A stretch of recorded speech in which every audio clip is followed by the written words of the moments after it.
Hello and welcome to Fall 1, 2013, EDUU Educating the Adult Learner. I'm your professor, Dr. Kimberly Greene, and just a bit about me and then we'll jump into the class.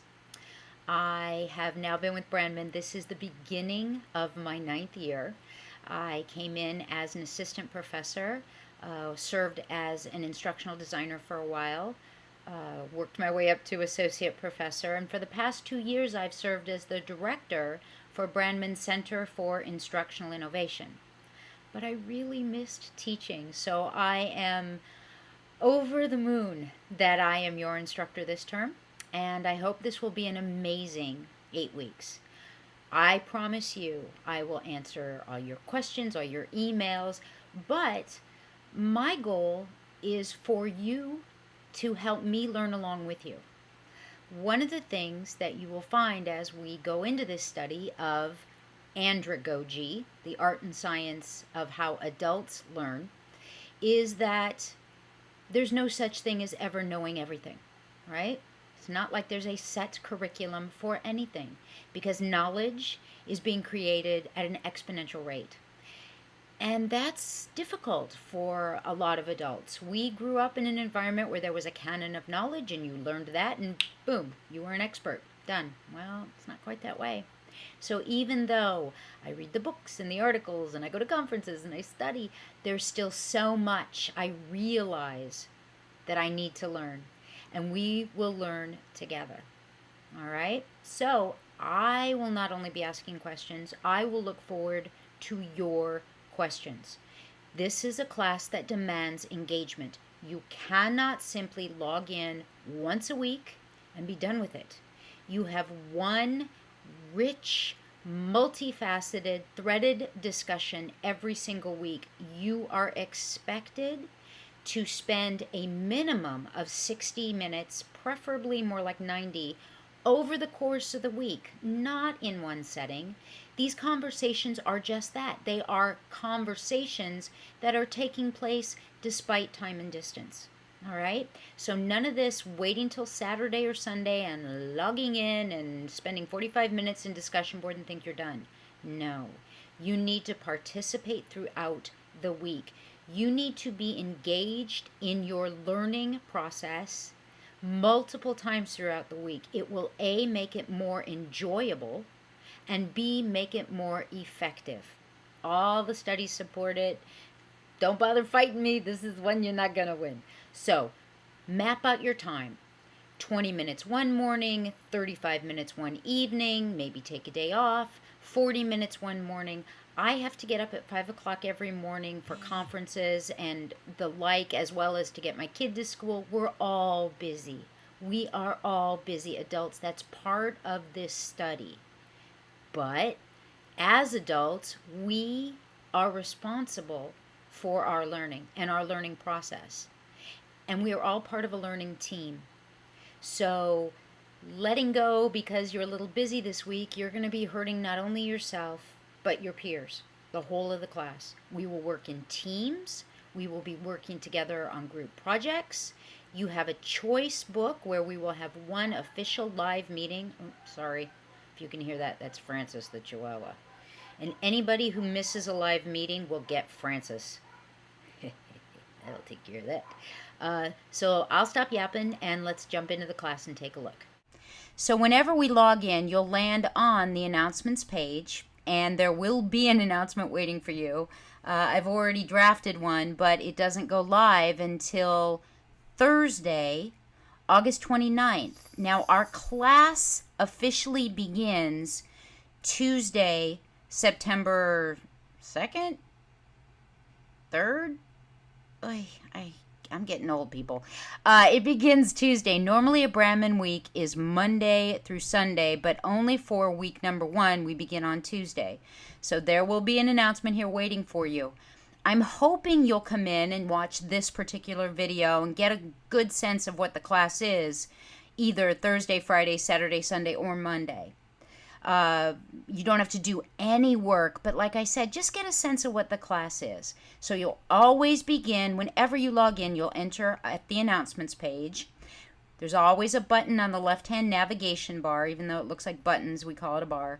The left-hand navigation bar, there's announcements, so you can always get back.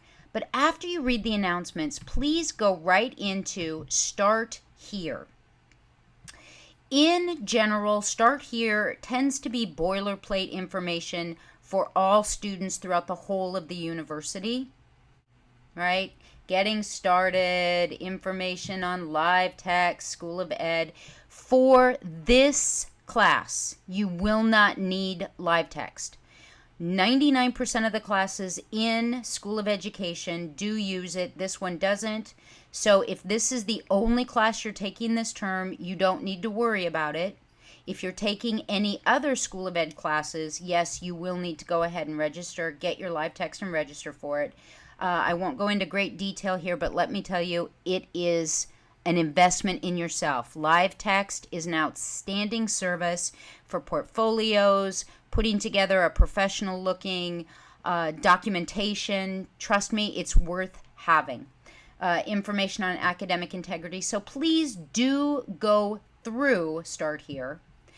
But also get right to course information. This is where your course at a glance is. This is where your syllabus is. My intro. That's where this video is. So all kinds of very important information that empower you to be successful in this course. All right. So again, you'll log in, go to Start Here, go to course information. Now notice you have a button for teamwork. In this course, every single week, you have a specific teamwork assignment. I will be assigning teams. Your teamwork lives inside this wiki. A wiki is a piece of software that you enter into. You click the little hot view. You go inside it. And once you're in, again, you'll find your name. You'll be either team 1, 2, 3, la, la, la, okay? All you have to do is click to go to your team's page. Once you are on your team's page, here's the great thing about a wiki. It looks like a web page, right? But look up here, click Edit, and watch what happens. Ta-da! You get this great toolbar, which should look very familiar. It looks like Microsoft Word. Bold, italics, underline. You can add a link or build out a new page, upload a file, upload a picture. Now it's basically a live Word document. If you've ever used Google Docs, this is the same kind of software Google Docs is built upon. So now you can add to it, you can edit it, whatever you want. Only one person can edit the page at a time. So if you ever come here and it says it's being used, just come back in 5-10 minutes. Here's the trick though, guys, and this is important. After you do whatever it is you're doing to the wiki page, look down here. You must click either Save if you're still working, or Save and Exit if you're done. If you don't click the Save or the Save and Exit button and you go to another page, your work will not be saved. Got it? That's how a wiki works. You click Edit, you get the toolbar, you do your voodoo, then you click Save, boom, you're good to go. So every week, your team has a specific assignment to do. Notice there's also a portfolio button. And again, you've got a wiki, see the icon and the view. You'll have to go inside. Now there's a sample electronic portfolio. One of the most important things we're doing throughout this class to ensure that you recognize what we're talking about is real and genuine and meaningful and useful out in the real world is you will be building your own portfolio, an electronic portfolio. We will be using PowerPoint for this, specifically because it's a software that most people already know. Everybody out in the business world has it, so you can build your portfolio in PowerPoint and then send it out into the real world. When you go in, again, you click View to enter into the wiki. You will be asked to build out your own portfolio page. And every week, look, here's the example student I've already built out. Every week you have a small addition to build to it. So for week 1, you build out the skeleton in your introduction. Week 2, something new. Week 3, every week upload the updated version. This serves a couple purposes. Number 1, it helps you actually document your process throughout this term. And number 2, heaven forbid something happens. Your computer crashes, you run over it with the car, your kid spills juicy juice on it, whatever. You don't need to panic because you have your previous versions there to, again, download and then build forward, okay? So it's both a way to document your process, your ongoing growth, and it affords you a safety net. So one more time, how do you work in a wiki, especially one where you're uploading files? You click Edit. All right, wait for the toolbar. We've got the toolbar. I've been working on my portfolio and I have a new one to add. Well, all I need to do is slow myself down and look at the toolbar. What looks like an upload? Hey, bottom row right there with an arrow pointing up. That's upload a file. I click. I get an upload box. Browse to find the file I want to upload. I click upload.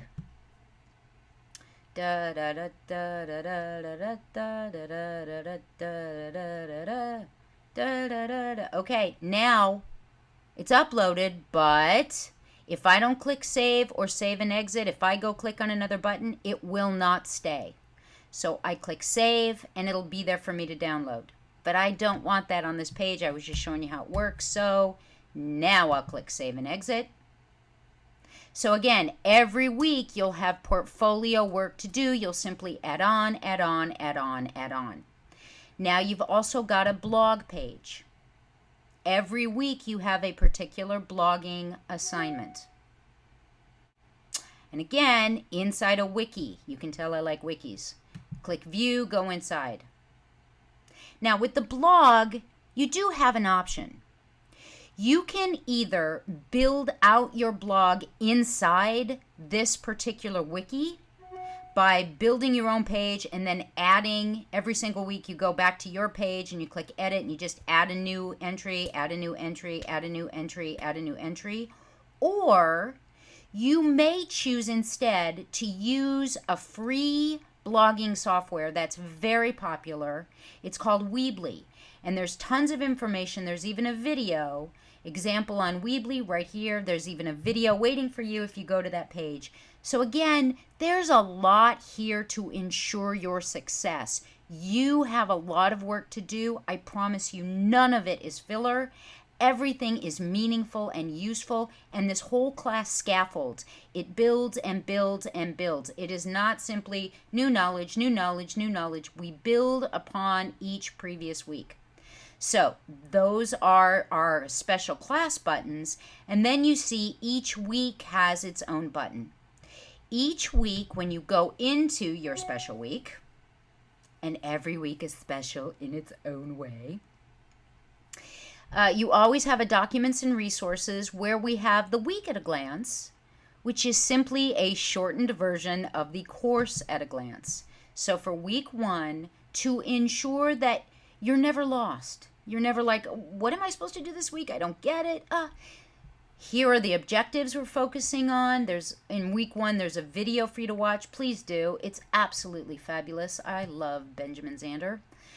So in documents and resources, again, you always have your week at a glance. And if there's any particular additional things to read, they're there.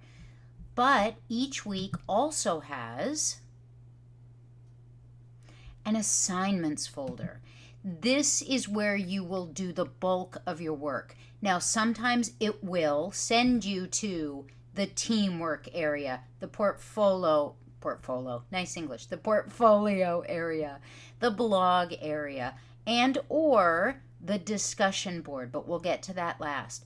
So please understand that there's always going to be a lot inside each week's learning assignments. All right, lots of information, very specific. Plan on taking your time to read everything. There are a lot of details.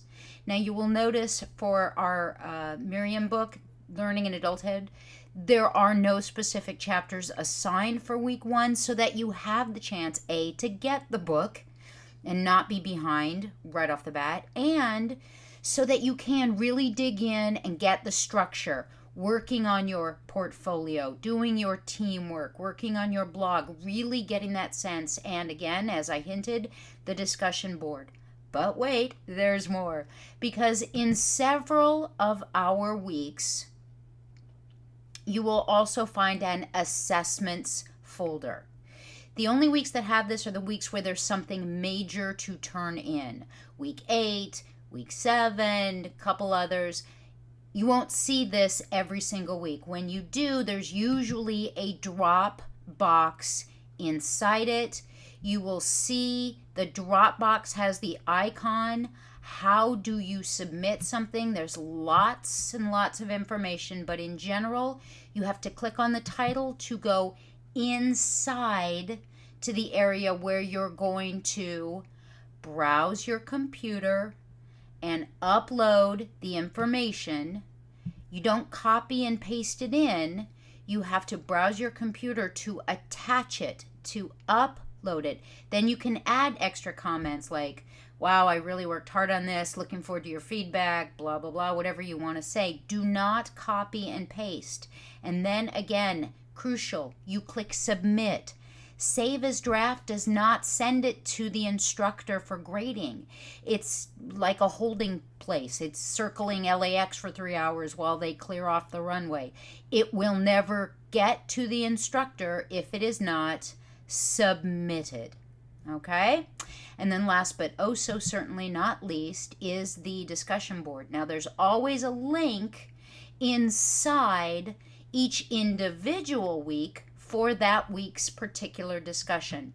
A couple of weeks we have 2 discussions, but that's when, like in week 1, where 1 is introductions, and then we go on to our in-depth conversation. You have to log in multiple times per week to participate in that week's weekly discussion. These are conversations that just happen to be taking place across time and space. You cannot just log in once, 45 minutes, and think you're done. How can anyone comment? How can you respond to someone's comment to you or question? Please go over this rubric. We are definitely focused on quality. One of the most powerful ways for human beings to learn to authentically change their thinking and bring in new ideas and information in a way that are usable is to have to A, discuss it in your own language, translate it, play with it, negotiate the meaning, and to have to defend it. Ask each other questions. Now, there's no need to be rude, but hey, how did you come to that? That's different than the way I'm looking at it. Help me understand your mindset. We are a team of learners. We all learn better when all of us push each other. Don't go for the quick, easy fix. Don't go for the easy answer. Go for depth. It's depth that's going to propel you further and further in your own understanding, which will then empower you out in the real world. So there we go, guys. I hope I've been pretty clear with my expectations. Like I said, inside course information, you will find the discussion board rubric. It is incredibly important for you and to me as your instructor that you take all of this course seriously, but particularly the discussion boards. You will get feedback every single week. And when I say feedback, I don't mean good job, well done, or try harder. That's not feedback. That's a waste of time. You will get authentic feedback. This is good. It could be better. You need more depth here. Great job, blah, blah, blah on this. Never just a 2-word answer. Last thing I'm going to say, in your discussion boards, in your threaded chats, please don't waste our time with a 2-word posting. Good idea. Nice thinking. Oh, yeah. Good job. Don't do that to your peers. Respond respectfully. Use the opportunity, and when you have something to say, really make it worth our time to read/listen. There you go, guys. I'm an email away. I will do everything within my power to ensure your success. I'm here to support you on this journey and this process. Don't just worry about the end result. The end result will be amazing if you are present and engaged in the process. Thank you.